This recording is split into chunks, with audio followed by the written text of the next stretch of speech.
90.1 FM y también en el Facebook. Estamos para conversar hoy día sobre la vacuna contra el COVID-19 en el marco de la Escuela de Verano de la Facultad de Medicina Enredándonos, que va desde el 7 a partir de hoy hasta el 15 de enero con distintas actividades y cápsulas educativas que pueden encontrar toda la información en nuestro sitio web www.medicina.ach.cl.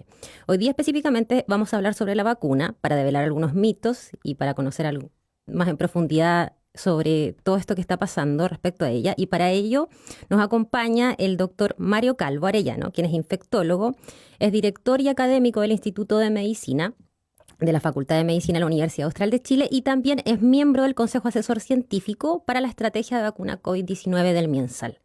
Doctor, ¿cómo está?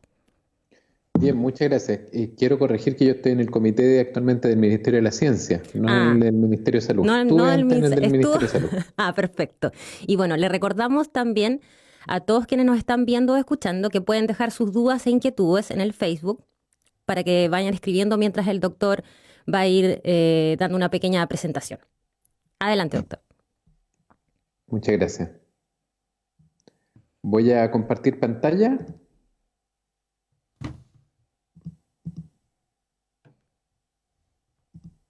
Ya. ¿Se ve bien, Carolina? Sí. Ya, perfecto. Bueno, lo que hoy nos vamos a juntar, vamos a empezar con una presentación que no es tan pequeña, pero la idea es un poco dar un margen para que podamos conversar y responder las preguntas que salgan del público, ¿ya? La situación de las vacunas siempre ha sido compleja desde el siglo XIX en el sentido de que siempre ha habido mucha reticencia a su administración y de hecho si uno ve lo que ocurrió en el extranjero, digamos, inicialmente en que se ponían cuadros en que a las personas se le ponían animales, formas de animales, cola de vaca, pieles, cuernos y toda una serie de cosas, uno ve que eso existió. Obviamente un cuadro ya de ese tipo ya la gente no lo creería con el nivel de instrucción que tiene, pero sí cree otras cosas que son en la perspectiva actual igual de ciertas que esos otros cuadros. Así que no es una situación rara. En Chile también los primeros personas que estuvieron en la vacunación fueron médicos que estuvieron en la Cámara de Diputados y que tuvieron que pelear con un montón de gente, las pobres, y seguramente, al igual que nosotros, ganarse un montón de desprestigio. Bueno, quisiera hablar un poco ahora de lo que son en general las vacunas COVID-19 para poner un contexto, porque la gente habla de la vacuna y la verdad es que la gracia es que haya bastantes vacunas, es que tenemos disponibilidad para todos, en el sentido de que si hay excepciones o gente que pueda estar por alguna cosa que se descubra con riesgo de tener una menor respuesta a una vacuna, va a haber otras posibilidades para ofrecerle.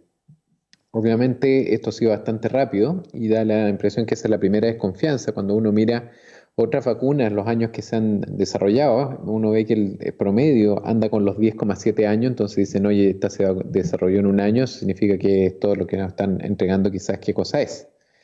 La verdad que es mentira que sea tan breve porque el virus del SARS-CoV, antiguamente SARS antes que existiera el SARS-CoV-2, fue desarrollado hace 20 años, que se empezó a trabajar en vacunas que se consiguieron en alrededor de 18 meses y que fueron probadas en animales y ahí se prohibió algunas desventajas que tenían ciertos tipos de vacuna, por lo tanto ese tipo de síntesis fue descartada. Hay que acordarse que el virus del SARS tiene un 85% homología con el actual.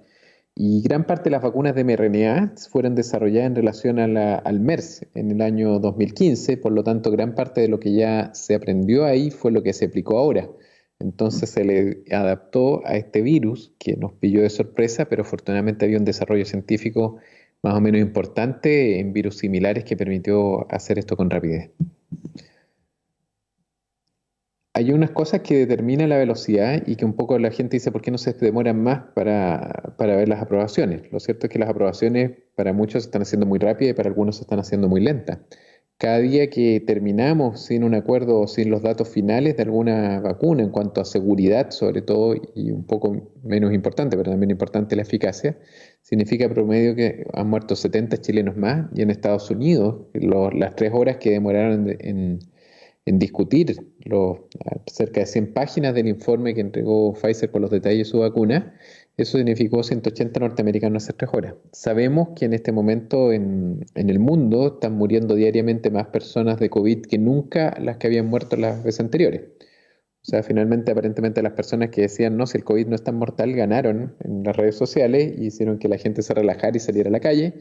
y ahora sí se está consiguiendo lo que había sido durante el año, que el COVID estaba entre las primeras 10 causas de muerte, ahora al menos en Estados Unidos, que tienen estadísticas más actualizadas, está siendo la segunda causa de muerte en este momento, para este mes. Así que hay que mantener la mente fría a pesar de esto, no ceder a los estímulos pro de aceptar cualquier cosa de vacunas y también ser un poco más estable en el sentido de no creer que porque no veamos gente que está cayendo en la calle, creer que no está ocurriendo en ninguna parte, pacientes que estén graves o personas que estén complicadas, ya que eso lo estamos viendo. O sea, fuera de que el COVID, uno de los problemas que trae, cuando hicieron la estadística de marzo-octubre en Norteamérica, murieron, si uno calculaba la mortalidad esperada para este año en Estados Unidos, murieron en ese periodo de marzo-octubre 170.000 personas extra a lo que se esperaba que fallecieran.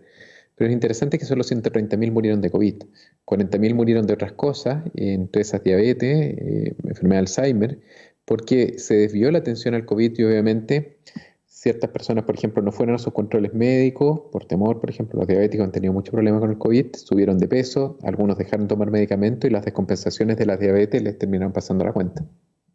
Así que estamos en un contexto que es bastante complejo, que no se ve ni se conversa, y eso da bastante menos publicidad que la que hagan otras catástrofes de menor envergadura, como es un terremoto en que todos lo sienten, o como es una guerra en que todos tienen un susto permanente cada vez que se escucha una bomba.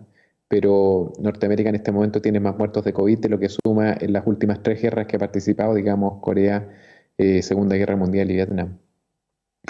Bueno, cuando uno ve las vacunas que se desarrollan, uno quiero decir que en general los productos biológicos, cuando llegan a fase 1, o sea, cuando empiezan pruebas clínicas, más o menos tienen un 10% de probabilidades de pasar a ser usados en ventas masivas. Eso en enfermedades infecciosas siempre ha sido mayor y anda alrededor del 20% y por eso se pensó que más o menos de las vacunas que estaban en fase 1, más o menos llegarían a salir un poco menos de ese número. La verdad es que hasta el momento van bastante bien, pero ya sabemos que hay algunas que se han caído, como la Queensland, que ya se decidió no desarrollar, y hay otras que van a caer absolutamente en el camino porque van bastante más atrasadas, o por ejemplo también la de Glaxo, con otra compañía farmacéutica, que también ya fracasó en efectividad y se han ido quedando. Pero otras que se vieron bastante bien desde el principio han tenido bastante éxito. Quiero dar una perspectiva general de las vacunas. La gente ve que las vacunas son caras y efectivamente el programa de vacunación chileno es bastante caro, ¿ya? Pero las vacunas son las intervenciones de mayor impacto en salud pública. Lo que uno invierte es lo que tiene mejores resultados y el costo-beneficio está muy marcado a tender hacia el beneficio. O sea, desde las pocas cosas que uno invierte $1 y genera más dinero porque mejora la salud de la población, se gasta menos en complicaciones y esa persona al estar sana produce más.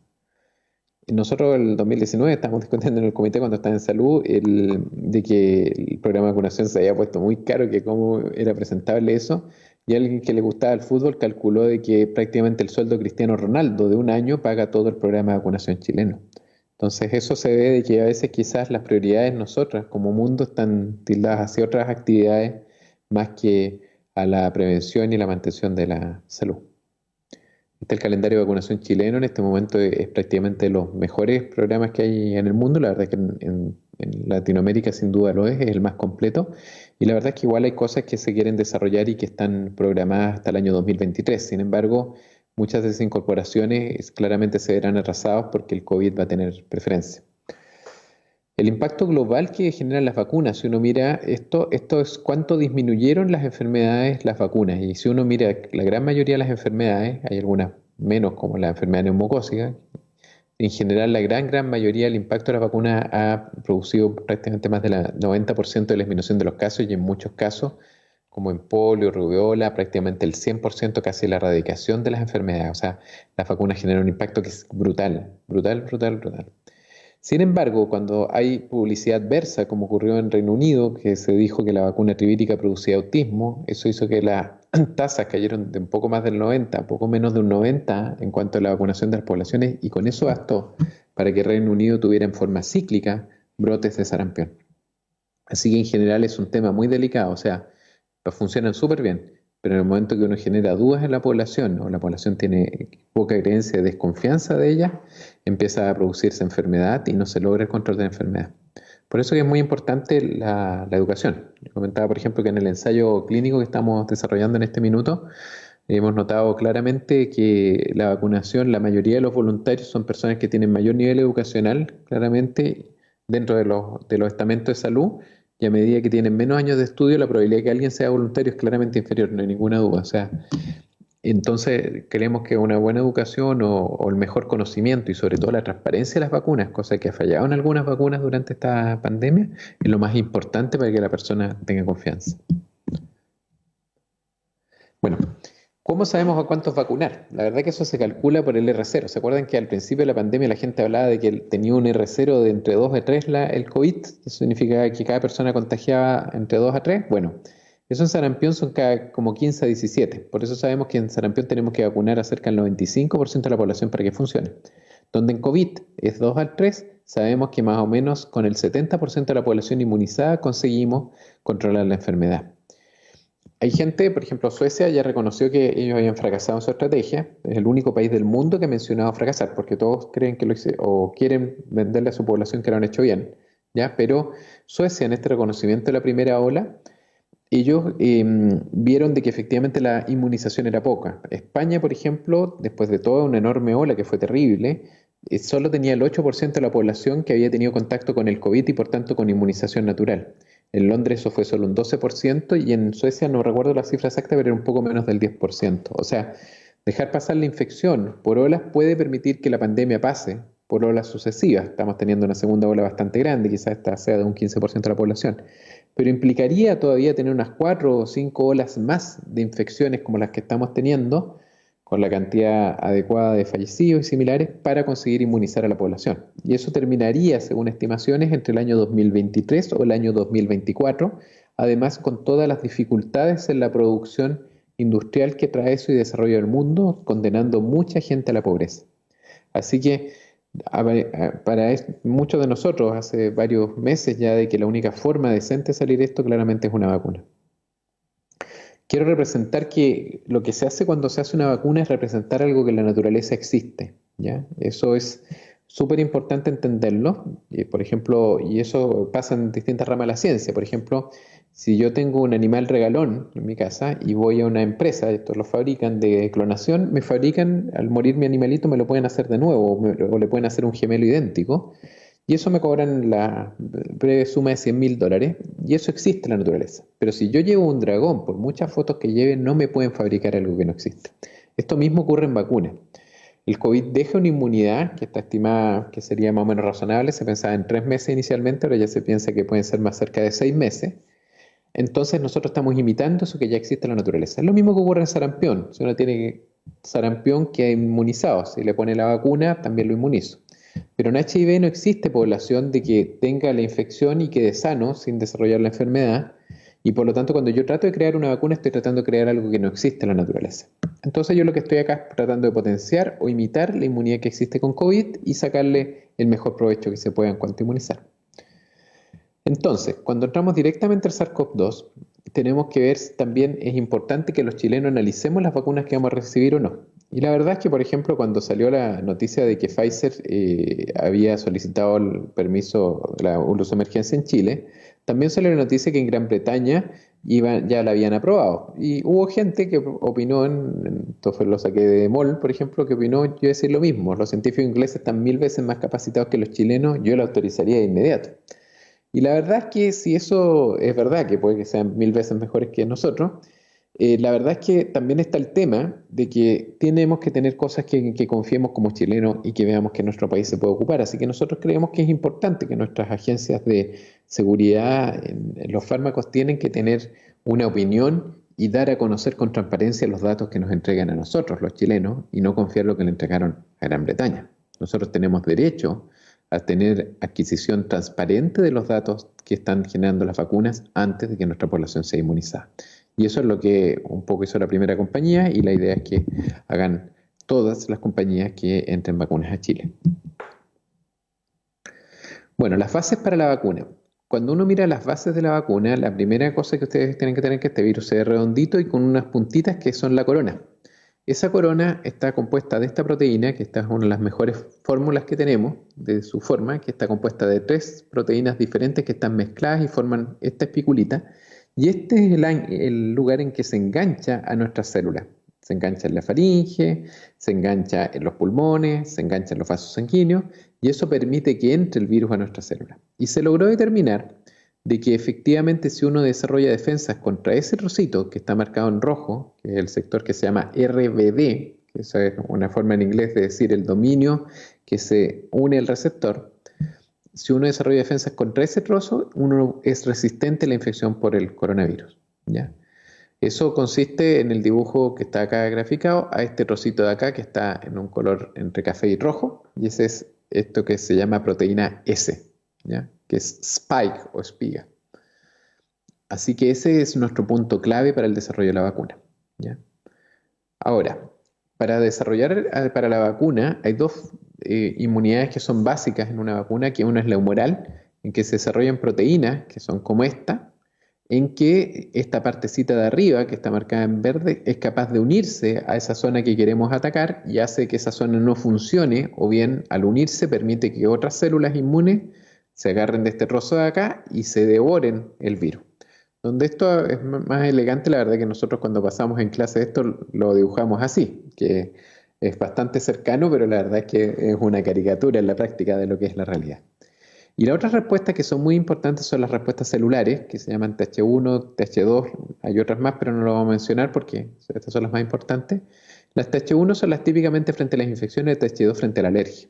Entonces, las primeras vacunas que se desarrollaron frente al SARS original, no al SARS-CoV-2, desarrollaban muchas respuestas TH2 y hacían un fenómeno de exacerbación de la enfermedad. Por tanto, todas las vacunas actuales se ha procurado que crean lo que se llama respuestas TH1 para no generar esta respuesta de exacerbación a la enfermedad, y hasta el momento en todas las vacunas, tanto en los desarrollos en animales y en humanos, todas han tenido éxito en no desarrollar esa exacerbación de la enfermedad. Eso se aprendió hace casi 20 años atrás y es lo que se evitaba. Y esta respuesta está encargada de los linfocitos, que más elegantemente son así, pero los dibujamos así, ¿ya? Así que, como ven, la caricatura existe en todas las ramas de actividades y también existe cuando se dibujan los productos biológicos. Ahora, ¿qué tipos de vacunas hay? Es muy incorrecto hablar de la vacuna del SARS porque los tipos de vacunas se han desarrollado casi todas las tecnologías. La más simple, que es la que han seguido en general las industrias chinas y no las americanas, es la que misma que se usa para la influenza. Quiere poner en un matraz una sustancia que inactiva los virus y yo tiro el virus del SARS-CoV-2 y ahí el virus queda inactivado y esa solución yo la puedo usar para vacunar personas. Es la misma tecnología que se usa en el virus de la gripe. El virus está inactivado, no atenuado, ¿ya? Y eso significa que incluso personas con defensas bajas pueden ser vacunadas. Esta tecnología se desechó porque fue con esta tecnología que se hicieron esas vacunas que produjeron exacerbación de enfermedad SARS. Por lo tanto, el proyecto Warp Speed de Estados Unidos no consideró ninguna vacuna que tuviera esta tecnología y por tanto fueron principalmente desarrolladas en China. Y son de las primeras que han ido terminando. De hecho, la vacuna de Sinopharm fue aprobada recientemente, ya estaba aprobada en China, fue aprobada en los Emiratos Árabes Unidos, en Bahrein, y como uso solo de emergencia en Egipto, y demostró un 79% de eficacia para prevenir enfermedad por COVID. Está en desarrollo la vacuna de Sinovac, que tiene uso limitado en China, que el ensayo más grande se está haciendo en Brasil, si bien está participando en la Universidad Católica y otras universidades asociadas en Santiago. Y esta, me dicen mis colegas de Santiago, ha tenido excelentes niveles de sanguíneos de producción de anticuerpos neutralizantes, que los han medido, pero los resultados clínicos, que son siempre los que más interesan, lo iba a entregar el Instituto Butantan en Brasil el 23 de diciembre, pero pidió 15 días más para juntarlo con los datos de Turquía e Indonesia. Ayer se juntó el Instituto Butantan, pero estamos todavía esperando eso. Y esta es la vacuna de Bharat, que es la vacuna hindú, que está con una aprobación de emergencia en la India hace pocos días atrás. Es una empresa chiquitita de una familia que se dedica a esto. Y es una empresa que ha crecido enormemente, fabrica muchas vacunas. ¿Cuáles son las ventajas? Esta vacuna es muy barata, es una tecnología conocida que se usa en muchas vacunaciones y son las que además tienen menos reacciones adversas, son las que se toleran mejor. ¿Cuál es la desventaja? Que había esta duda respecto a las respuestas TH2 y que desarrollaran anticuerpos no neutralizantes, o sea, anticuerpos que no frenan la enfermedad, pero sí se unen al virus, pero que pueden producir inflamación. Y eso, la verdad es que los estudios clínicos lo han ido descartando rápidamente y son muy lentas de fabricar, en el sentido que tiene que desarrollarse el virus y eso toma tiempo. con más detalle, la vacuna de Sinopharm, decíamos que es la aprobada allá en Emiratos Árabes y que se empezó a usar allá en julio dentro de estudios de investigación. En agosto se estaba ocupando en Perú, en una población limitada. Sin embargo, el estudio en Perú se detuvo porque una persona que había recibido vacuna que desarrolló Guillain-Barré y decidieron parar el estudio hasta tener claro qué estaba pasando. Y se sabe que en China, en noviembre, ya habían vacunado a 1 millón de personas. Todos sabemos que en China están vacunando a algún grado de población, pero sabemos muy poco de quiénes y a cuánto. En Sinopharm, la verdad es que probó muchas combinaciones, probó con 3 dosis, luego con 2 dosis, a los 0 y 14 días, a los 0 y 21 días y con 3 esquemas de dosis. O sea, hicieron bastantes pruebas para llegar a la dosificación actual y tiene una capacidad de producción anual estimada de 1.000 millones de dosis. Así que en general esta propuesta de Sinopharm, que está muy ligada a la parte militar china, ha tenido éxito y está en avance en varios países. Estos son los niveles, en general los niveles ya protectores están por esta línea, alrededor de 80, y como ustedes pueden ver consigue títulos bastante superiores a eso después de recibir 2 dosis o 3 dosis. Ya con la tercera de hecho no sube mucho, así que basta con 2 dosis. Y la gracia que tiene esto es que tiene pocas reacciones adversas a estas vacunas. O sea, por ejemplo, el total de reacciones adversas reportadas es el 19%. Pero si uno se fija, la gran parte son reacciones locales, en que el 14,3% son que a la gente le dolió el sitio de la inyección. Y reacciones sistémicas, como son la fatiga y el dolor de cabeza, se presentan con menos del 5%. Así que en ese sentido, la vacuna de Sinopharm se ha presentado como un perfil bastante bueno. Otra vacuna que es similar a esta es la vacuna de Sinovac que habíamos mencionado, que está desde julio probándose en Brasil y se ha probado también en Indonesia y Turquía. Tal como señalábamos que es lo característico de este grupo de vacunas, las autoridades de los ensayos brasileños la han descrito como la más segura de las 5 que se están probando en Brasil.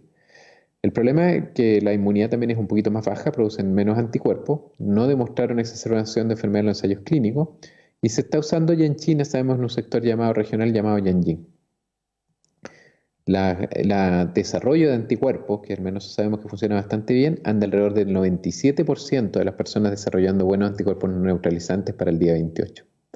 Así que en general se ve bastante bien ese perfil. Como decíamos, el 23 de diciembre hubo la reunión que han entregado los resultados, pero pidieron 15 días más y ese plazo se cumplió ayer, en que hubo una reunión con el Instituto Butantan, con la Anvisa, que es la agencia de seguridad brasileña, como nuestro Instituto de Salud Pública, y la verdad es que se supone que hoy serían públicos los resultados, pero no tengo la información oficial todavía, la acabo de revisar y todavía no sale.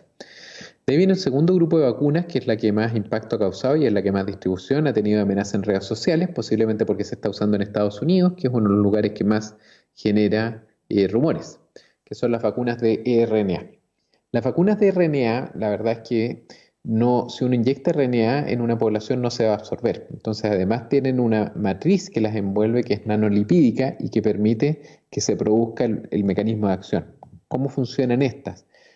Cuando nosotros tenemos una infección, normalmente nuestros macrófagos se comen el virus, son células que tenemos en la sangre que se las comen, y luego estos detritos del virus, los trozos, los exponen en su membrana y los linfocitos identifican esos trozos de virus en la membrana y desarrollan anticuerpos contra el virus y otros mecanismos de defensa. En este caso, lo que hacemos es que se inyecta el RNA, que va en un nanolipídico para que el macrófago se lo coma, es el cebo para que el macrófago lo agarre y se lo come, pero el RNA lo que hace es que se junta a ribosomas propios del macrófago y sintetiza una proteína del virus, en este caso específicamente la spike que habíamos mencionado.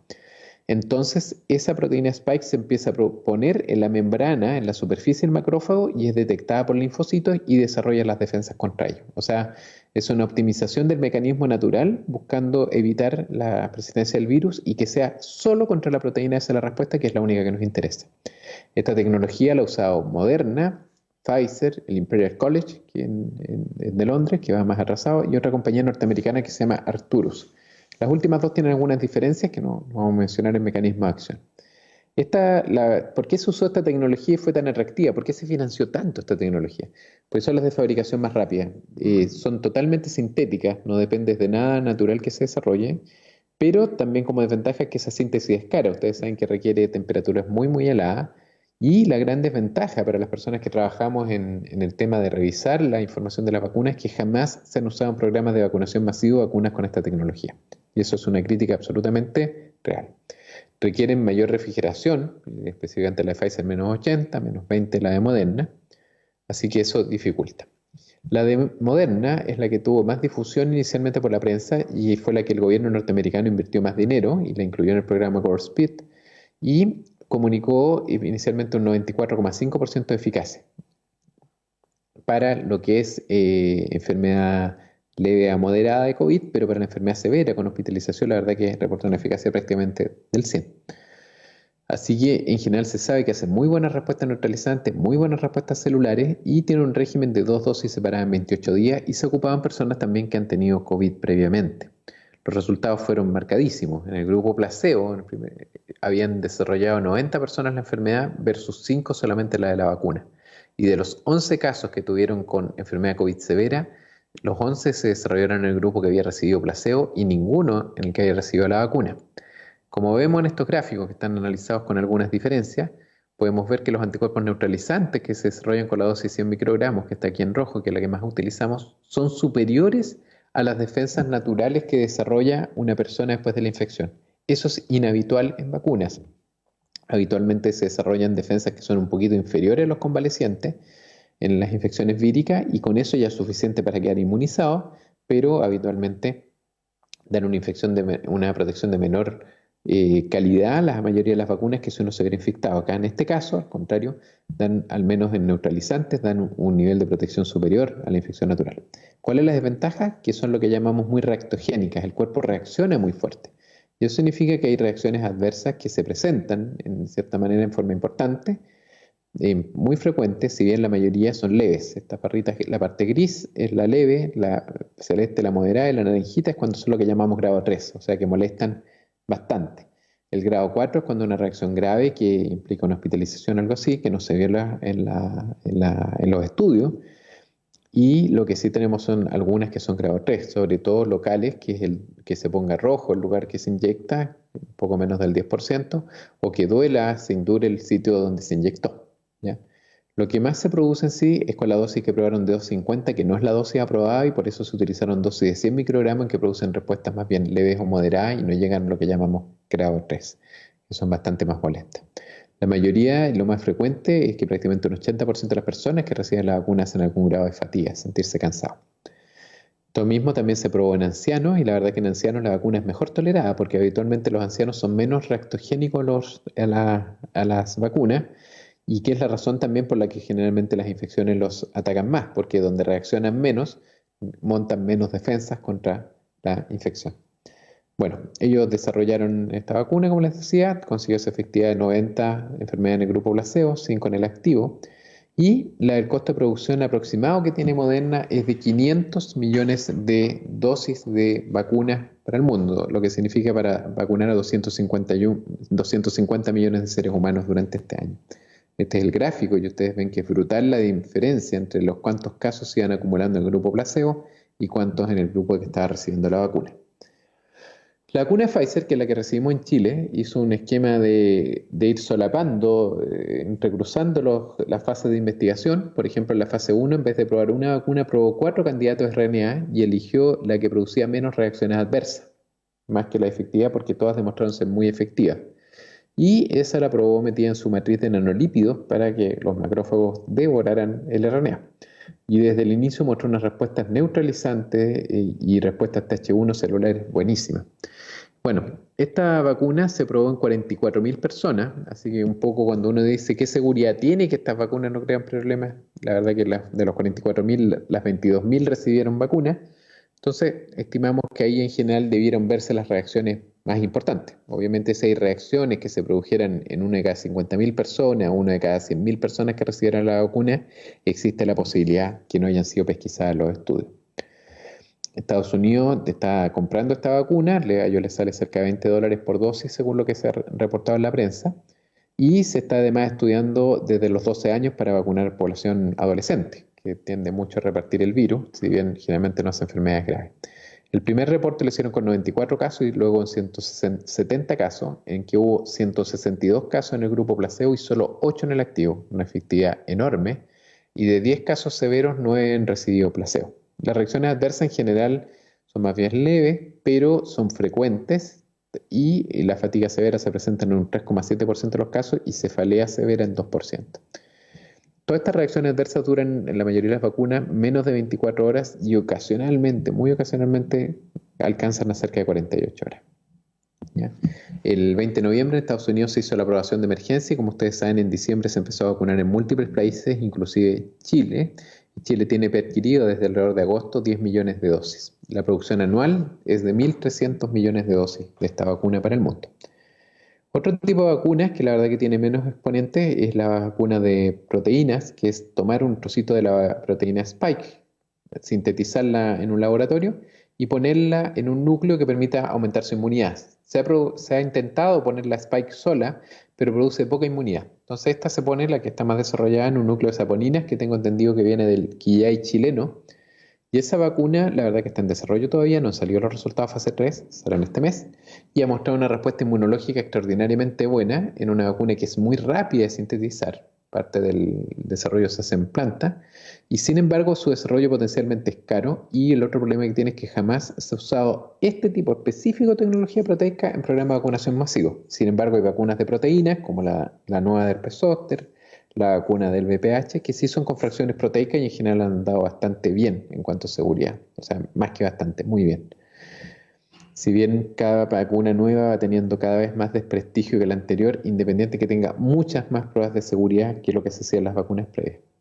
Bueno, esta vacuna se utiliza en 2 dosis separadas en 3 semanas, es mejor tolerada que las vacunas de RNA, si bien tiene reacciones adversas que reportan los pacientes que andan alrededor del 40-50%. ¿Ya? Estos son 2 esquemas de vacunación, vacunación 1, vacunación 2, y en general los amarillitos acá son las reacciones cuando llegan a grado 3, no, tampoco hubo reacciones grado 4, y vemos que lo más frecuente que la gente se queje es sobre todo de fatiga, ¿ya? Que llega a ser entre el 40 y el 50% de las personas. Las reacciones grado 3, que son las que se sienten más mal en general, con malestar o dolores musculares, son siempre menos del 10%. Esta vacuna, como pueden ver en esta vacunación que es la utilizada aquí, los niveles de anticuerpos que genera son superiores a los que tienen en comparación acá los de los pacientes convalecientes. O sea, una vacuna que tiene un mayor nivel de producción de anticuerpos neutralizantes que la infección natural, lo que yo les decía que es infrecuente. Bueno, esta compañía que se llama Novavax es una compañía chica y recibió aportes de las Naciones Unidas a través de CEPI para que su vacuna se desarrolle y sea idealmente lo más barata posible, ¿ya? Reino Unido hizo su estudio fase 3, lo empezó en septiembre con 15.000 voluntarios, se supone que este mes entregan los resultados, según se estima, y el fase 3 de Estados Unidos empezó en diciembre, así que ese está más atrasadito. Y ellos, donde son una compañía muy chica, se asociaron con compañías productoras hindú y pueden producir 2.000 millones de dosis de vacuna al año, lo que sería un gran aporte. Y el último tipo de vacunas que vamos a mencionar son las vacunas vectoriales. ¿Cuál es la lógica de esto?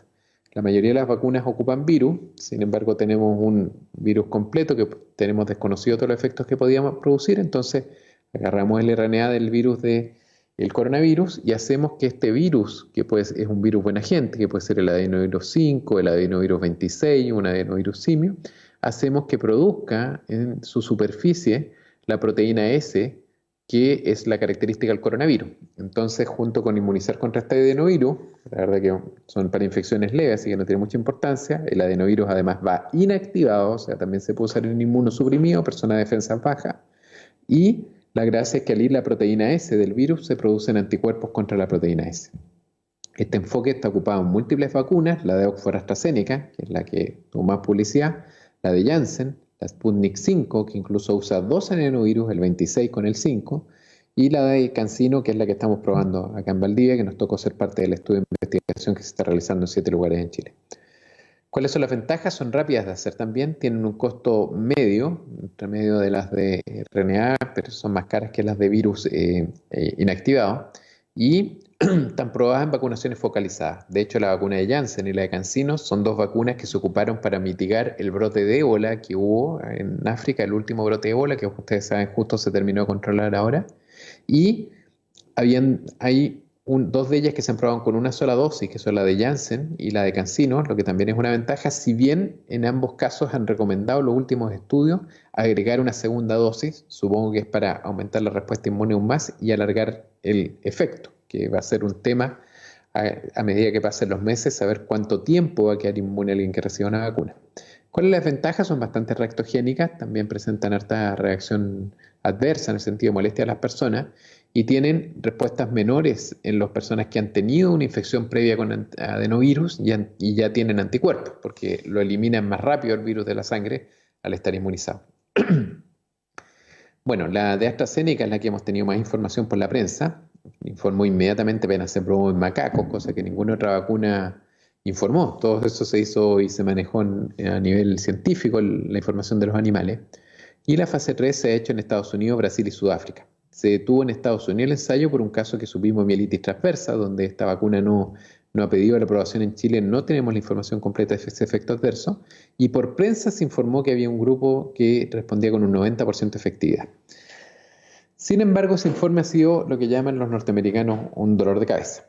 Entre otras cosas, tenemos el tema de que, como les decía, es bastante reactogénica. Prácticamente esto está analizado día a día, o sea, ni siquiera es la suma de todos los días, pero hasta un 50-60% de los pacientes desarrolló fatiga, eso era tomando paracetamol, y llegaba al 60% si la persona no tomaba paracetamol. Reportada sensación febril prácticamente un 30% de los pacientes, y en el caso que no usaran paracetamol había algunos que llegaban a sobre 38,5. Esta vacuna, además, en esta fase de estudio no se probó con placebo, sino que además vacunaron al control con una vacuna de meningococo, que es conocida por ser una vacuna reactogénica, y igual ustedes ven que las reacciones adversas de molestias con la vacuna de meningococo, que es una vacuna aprobada, fueron bastante menos que con la de coronavirus. Bueno, se informó la efectividad con 131 casos de coronavirus en los vacunados, ¿ya? En un estudio hecho en Reino Unido y Brasil. Y el tema que hay es que la vacuna mostró con las dos dosis estándar una efectividad del 62%, pero había un grupo grande de hartos miles de pacientes que mostró una respuesta del 90%. ¿Y qué tenía de distinto este grupo del 90%? Que la primera dosis habían recibido la mitad de la dosis. Y ahí se le preguntó a AstraZeneca, oye, pero no había ningún grupo en tus estudios, documentos que habías presentado que ibas a usar la mitad de la dosis y la primera dosis. Y ahí explicó en una carta posterior a AstraZeneca que habían tenido problemas en el bioreactor y les había quedado toda una partida de dosis con la mitad de la dosis y ellos no se habían dado cuenta hasta después. Y por lo tanto, esto generó mucha desconfianza en la comunidad científica de cómo puedes presentar resultados con un grupo que fue el que mejor respondió, pero que no fue según lo habías planificado. Y eso ha generado cierto grado de desconfianza. Llama la atención que AstraZeneca consiguió inmediatamente la aprobación de Reino Unido, que es el país que la desarrolló. Sin embargo, no se ha presentado al resto de la comunidad europea ni a Estados Unidos, sino que se fue a presentar a la India para vacunar a la India. La capacidad de producción que se ha logrado desarrollar de esta se estima para el 2021 en 2.000 millones de dosis, o sea, para 1.000 millones de personas. Y esta es una presión bastante grande para que esta vacuna se apruebe, pero como decía yo, hay que mantener la mente fría y ojalá tener más resultados de qué ha ido pasando con ella. La vacuna CanSino es una vacuna con adenovirus tipo 5, que es la que estamos probando acá en Valdivia, por eso la menciono. Y esta en general midió de que lograba producir respuestas inmunes celulares o humorales al día 28 en el 91% de los pacientes con la dosis que estamos ocupando, que era la más baja y que fue la que se eligió por producir menos molestias generales a las personas, ¿ya? Las respuestas celulares, además, las respuestas TH1 demostraron ser bastante buenas, están aquí en azul y en verde, que son para los dos grupos de dosis, aunque eran un poquito menores los que habían tenido infección por adenovirus, pero la verdad es que son bastante potentes también y eso habla del potencial de efectividad de la vacuna. Esta vacuna no ha entregado los resultados clínicos, pero avisaron que esta semana las van a entregar al gobierno mexicano, porque el gobierno mexicano apostó por esta vacuna y compró 35 millones de dosis, ¿ya? Sin tener la aprobación. La vacuna, como les decía, tiene un porcentaje de reacciones adversas. Cuando uno mira, la dosis baja produce prácticamente 3/4 de los pacientes tienen alguna reacción adversa, pero el 56% de esos 3/4 es dolor en el sitio de la inyección, o sea, duele pincharse, ¿ya? Y cuando uno mira las reacciones sistémicas, y la verdad que son las que importan, algún grado de sensación febril reportó el 16% de las personas y hubo una persona, un 1% en el estudio fase 2, que tuvo fiebre sobre 38,5. Sin embargo, el 28% reportó tener algún grado de dolor de cabeza, junto con un tercio que reportó tener algún grado de fatiga y que son las reacciones adversas más importantes. En general son transitorias. Nosotros que hemos podido monitorizar a las personas, la verdad que después cuando uno lo ubica el segundo o tercer día, mira, fue el primer día, dicen un poco y la verdad que ninguna molestia mayor. O sea, da la impresión que somos más exagerados la gente que trabajamos en esto en tratar de reportar todo lo que le pasa al paciente, más que finalmente los pacientes que la reciben. Bueno, últimos detalles, en general ha sido aquí las vacunas, a mí me enseñaron cuando empecé a trabajar en vacunas que las vacunas son siempre un asunto político. Hay una guerra entre las vacunas del mundo occidental, que son estas, la de Moderna, la de Pfizer, la de AstraZeneca, la de Janssen, la de Novavax, ¿ya? Que han ido mostrando sus reportes y ganando sus influencias contra las vacunas orientales. Este es un artículo de Science que mencionó que este artículo que se llama El Gambito de la vacuna china ya ha mostrado cómo China, aparte de probar sus vacunas en distintos países fuera de la influencia norteamericana, los chilenos en general hemos probado vacunas norteamericanas, o sea, perdón, hemos comprado vacunas norteamericanas y probado vacunas chinas, así que estamos, como siempre, un poco manteniendo relaciones con todo el mundo. Somos muy abiertos los chilenos en ese sentido. Y cuando uno mira, muchos de estos países han estado asociados el uso de las vacunas, han aprovechado de hacer algunos tratados comerciales los chinos e incluso llegar a personas de mayor influencia. Esta es la foto del primer ministro de Emiratos Árabes Unidos que recibió la vacuna CanSino el 3 de noviembre y a él le tocó, son países que se pueden tomar ciertas libertades, esto en Chile estaría absolutamente prohibido. El primer ministro lo vacunaron y posiblemente otras autoridades también con la vacuna de CanSino directamente sin esperar más resultados de los estudios. Así que es bien interesante. Esto es un poco la aprobación de vacunas, esto lo tengo en construcción, lo revisé en la mañana y creo que está todo actualizado. En verde están las que están aprobadas formalmente sin miramientos, digamos. La verdad que en Chile la de Pfizer tiene una aprobación de emergencia, debería haberla puesto abajo. Y la de Pfizer es la que tiene más aprobación en este minuto, le sigue la de Moderna y la vacuna de Sinopharm. Ustedes miran los países que está aprobada la vacuna de Sinopharm, son totalmente diferentes a las que están aprobadas las vacunas de Pfizer y Moderna. Y después viene algunas que tienen aprobaciones de emergencia, que también vemos que, por ejemplo, Sinopharm está aprobada además en Egipto, la de Sinovac que está aprobada en China, y otras en que se está tramitando la aprobación, como es la vacuna de Sinovac en Tailandia y Brasil, que ya compraron múltiples dosis de Sinovac para vacunar. Igual Chile, si bien no se encuentra, hasta lo que tengo entendido, en proceso de aprobación la vacuna todavía por el ISP. Así que en general esto ha sido de una velocidad vertiginosa y hace unos días llegaron las primeras dosis de vacuna para funcionarios de salud, que específicamente en el grupo 1AAA están los funcionarios de UCI y fueron los primeros vacunados. No se sabe qué va a pasar con cosas que tenemos muchas dudas, no se sabe qué va a pasar con los estudios en curso. Piensen que Pfizer vacunó 44.000 personas, tiene 22.000 que están en placebo, y esas personas que dijeron yo voy a ser de los primeros voluntarios, me ofrezco para que prueben esto y sea útil para la humanidad, y ahora esas personas tan voluntariosas les están diciendo, ¿sabes qué? Te vas a quedar un año más esperando sin vacuna todavía porque necesitamos saber la seguridad de la vacuna y necesitamos para comparar que tú no te vacunes.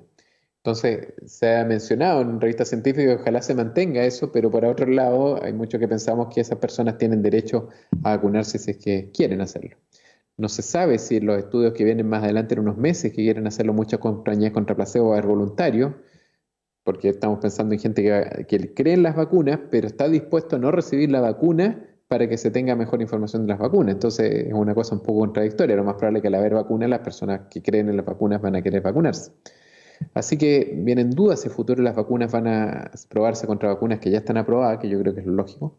Y quién se hará cargo de saber cuánto dura la inmunidad, que es el tema, cuándo se agota la inmunidad, porque no vamos a tener grupos control, y cuál es, si hubiera alguna reacción adversa a largo plazo, que eso es lo que más necesitamos averiguar. Está el esquema norteamericano, que es muy similar al chileno, que empieza con el programa de salud, y ustedes se fijan que uno dice, no, primero los de salud y después al resto nos toca el tiro.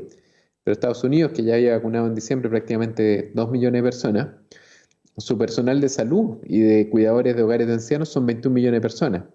De ahí tienen que pasar a los trabajadores esenciales, que son 87 millones, ¿ya? Entre los que están involucrados personal de salud, y de ahí vienen los mayores 65, que tienen 53 millones más de personas, y más de 100 millones de personas que tienen condiciones de salud de alto riesgo, o sea, el ciudadano promedio, sano, que la verdad que el ciudadano promedio cada vez se está convirtiendo en alguien que tiene alguna enfermedad, pero debe ser al menos la mitad de la población, le va a tocar esperar muchísimo hasta recibir su dosis de vacuna. Bueno, eso en general es lo que les quería comentar. La verdad que podríamos estar hablando varias horas de esto, pero resumidamente es el estado actual de la situación en que nos encontramos. Muchas gracias. Muchas gracias, doctor, por esa presentación tan detallada de todo. Tengo varias preguntas acá que han hecho. Fabiola Sánchez nos pregunta si la vacuna Pfizer tiene una inmunidad de 52 días efectivamente y si el COVID-19 desarrolla memoria inmunológica. Claro, es la misma situación de cuando a alguien le digo que cuánto llevas tú de casado. Me dice 1 año y medio, está garantizado de que 1 año y medio llevas de matrimonio. No, no puedo garantizar que al día siguiente estés separado.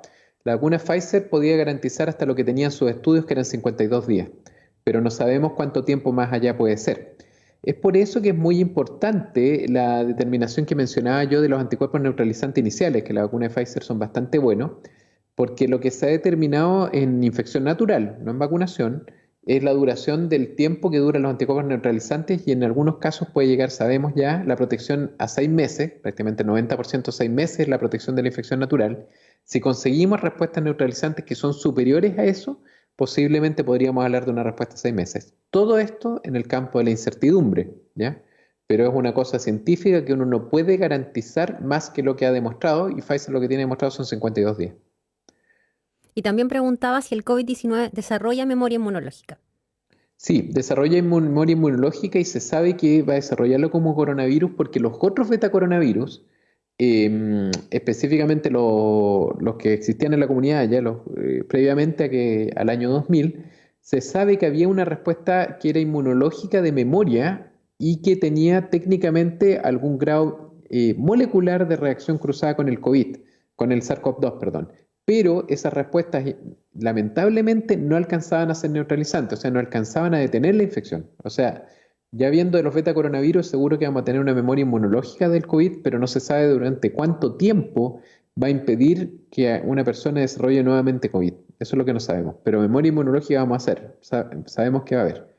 Y lo que se publicó hace unas semanas en una revista bien importante fue de que se siguió a los funcionarios de salud que habían tenido COVID versus los que no habían tenido en Reino Unido, y eso demostró que prácticamente bajaba en un 90% en los primeros 6 meses la reinfección por COVID. Por eso sabemos que tiene memoria inmunológica. Perfecto. Acá tengo otra pregunta de Fran Ránica.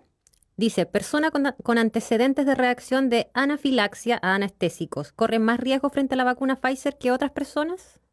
Lo estamos averiguando, digamos, porque lo que pasa es de que la mayoría de las vacunas están excluidas las personas con reacciones alérgicas severas en los estudios de investigación. Entonces, precisamente las reacciones alérgicas que se han producido y han sido en pacientes con antecedentes de alergia. No sabemos si los anestésicos como tal van a tener una reacción cruzada con la vacuna Pfizer, pero en general se está recomendando que las personas que hayan hecho reacciones anafilácticas francas, o sea, severas, no se vacunen. No todo alérgico, o sea, por ejemplo, yo tengo una rinitis alérgica que cuando viene la primavera me afecta todos los años, me afecta con polvo, me afecta si me junto mucho con un gato, pero en ningún caso eso va a limitar mi capacidad de vacunarme. Pero distinto si yo he caído en una urgencia con una reacción anafiláctica severa, con dificultad para respirar, presión baja o una reacción cutánea espantosa, esa persona no debería vacunarse con la vacuna de Pfizer, según lo que sabemos hoy. Gracias, doctor.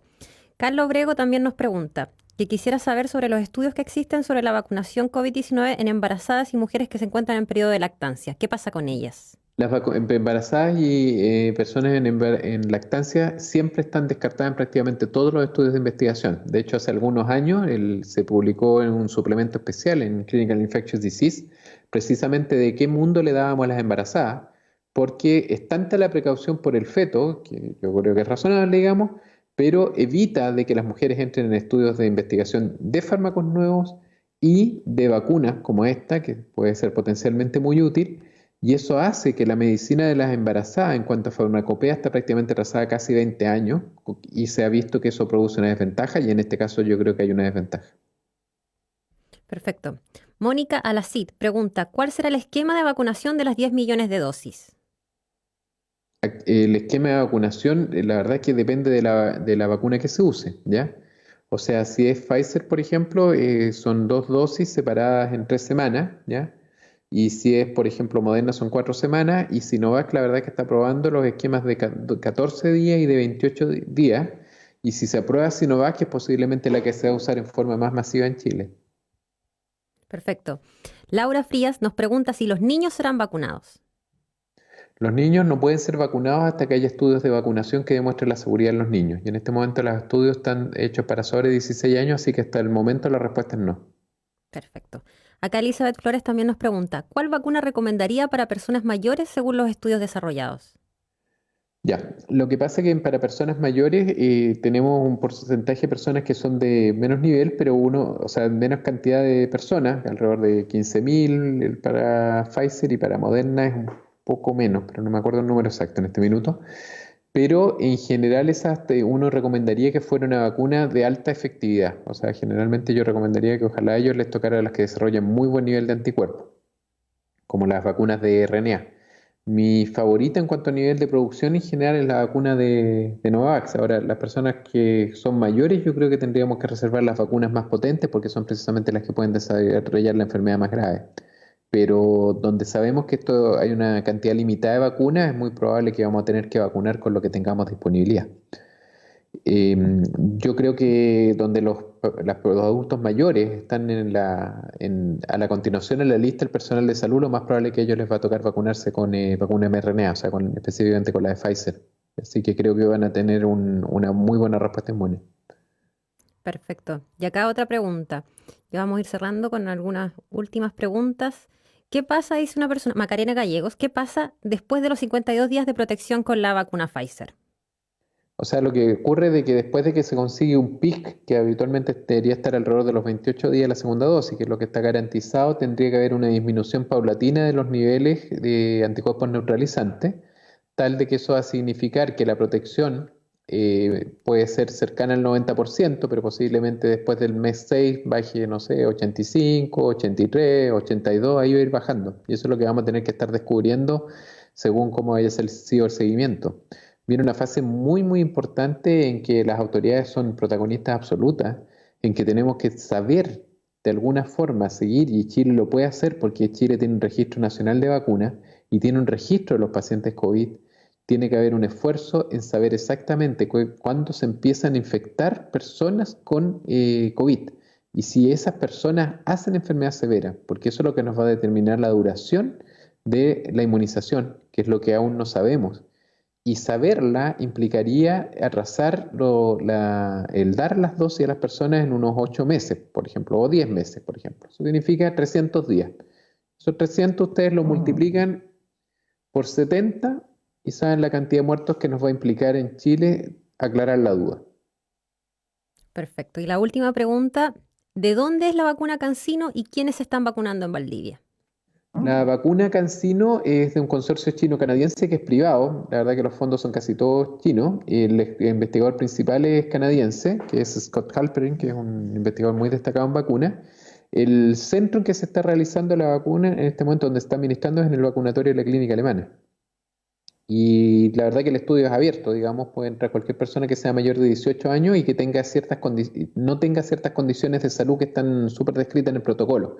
Y de hecho, hay ciertas limitaciones en ese sentido que hace de que varias personas que se han postulado al estudio han sido finalmente, le hemos tenido que informar que lamentablemente no pueden ingresar a pesar de su interés y su espíritu altruista, porque la verdad es que lo que más se busca precisamente es saber de que la persona no corra ningún riesgo y en ese sentido cuando hay dudas en que la respuesta inmune va a ser la adecuada, no se han integrado. Ahora es un estudio fase 3, eso significa que la mitad de las personas recibe un placebo, o sea, no queda inmunizada y la otra mitad recibe la vacuna. Perfecto. Y acá la última pregunta que nos llegó ahora respecto de eso mismo. Del estudio que se está haciendo en Valdivia, si considera vacunarse con otra al cabo de un tiempo, considerando que se pueda recibir el placebo o el estudio lo prohíbe. Sí, a ver, hay una cosa re importante, los voluntarios son voluntarios y tienen autonomía, por lo tanto uno no le puede prohibir nada. Si la persona después decide vacunarse, tiene todo el derecho a vacunarse, ¿ya? Ahora, lo que sí se les pide en el compromiso con el estudio, digamos, es un poco, uno, que informe, para que se sepa, y dos, generalmente hay algunos consejos según el tiempo que haya pasado de la vacunación o recibir que se pueden llevar a algún caso, o cómo manejar esa segunda vacunación. Pero si la persona después, posteriormente, le ofrecen una vacuna para él, nosotros no podemos ni lo vamos a hacer impedirle. Lo más le podemos recomendar, qué sé yo, hay algunas recomendaciones que en general no se recibe otra vacuna dentro de los siguientes 15 días. Entonces, por ejemplo, se les ha recomendado esperar que pasen esos 15 días. Y de hecho, alguien que entre al estudio debería no tener planificado recibir ningún tipo de vacuna dentro de las 2 semanas, dentro de los criterios de realización del estudio. Tampoco puede participar en otro estudio. O sea, por ejemplo, si alguien participó en el estudio Sinovac, no puede venir después para aumentar sus probabilidades de recibir vacuna a participar en el estudio CanSino. ¿Ya? Así que en general hay autonomía y si la persona después quiere vacunarse o incluso retirarse del estudio, se puede retirar sin ningún problema. Perfecto.